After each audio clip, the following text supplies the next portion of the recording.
Now, Storm Tracker 9 weather with Chief Meteorologist Holden LaCroix.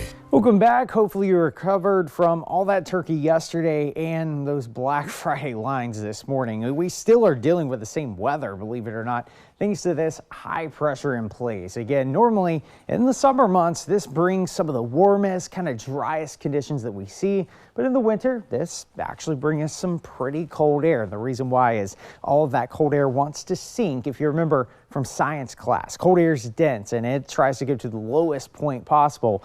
And that low point just happens to be the Willamette Valley. So that's why we're seeing this trend of both fog and cold temperatures over the next several days, and that'll likely continue into the course of the weekend. Your activity forecast for Saturday. Today was a fantastic day, just a little bit chilly. Kind of the weather that we had today, only warming into the low 40s. That's expected for tomorrow as well. Now, if you're headed up into the Cascades, going to be colder, teens. We already saw that this morning, and we'll likely see that once again for Saturday. But if you're looking for sunshine, the Oregon coast, down across Douglas County is your best effort. The Willamette Valley is likely going to be sopped in with the fog and low clouds over the next several days. I will say through the course of the evening, we're already cooling off into the low 30s. We will eventually see temperatures briefly dip into the 20s by tomorrow morning, but we're not expecting nearly as cold temperatures as originally expected, and the low clouds and the fog is actually helping out with that. Still going to be pretty darn cold Saturday morning, and here's approaching right in the middle of the Ducks game. 34 degrees. This is about halftime, so it is going to be incredibly cold. So make sure you have those thermals and gloves, any kind of maybe those hand warmers, because it is going to be cold for tomorrow night.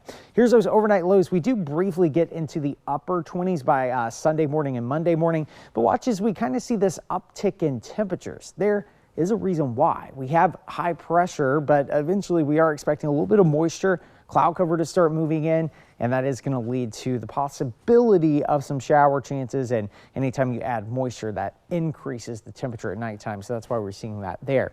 All right, here is the Ducks game against the Huskies. Game we've been waiting on all year. 4:30 kickoff, 41 degrees. So you can see just how cold it's going to be, and by the halftime we're already in the 30s, and by the fourth quarter a lot of those low clouds that you see above Autzen is going to lower to the inside of the stadium by the fourth quarter. So just be mindful of that. It is going to be incredibly cold and even a little bit damp out there if you're headed toward the game. 7-day forecast for the coast. We are talking about temperatures likely in the upper 40s into the next couple of days. I will say high temperature today was about 48 degrees, but we will eventually see the possibility of shower chances by next Thursday. Across the Umpqua, 45 degrees for Saturday. We are expecting mainly sunny skies into the course of this weekend. Overnight low still chilly in the low 30s. Eventually there is that possibility of some showers moving in by next Thursday.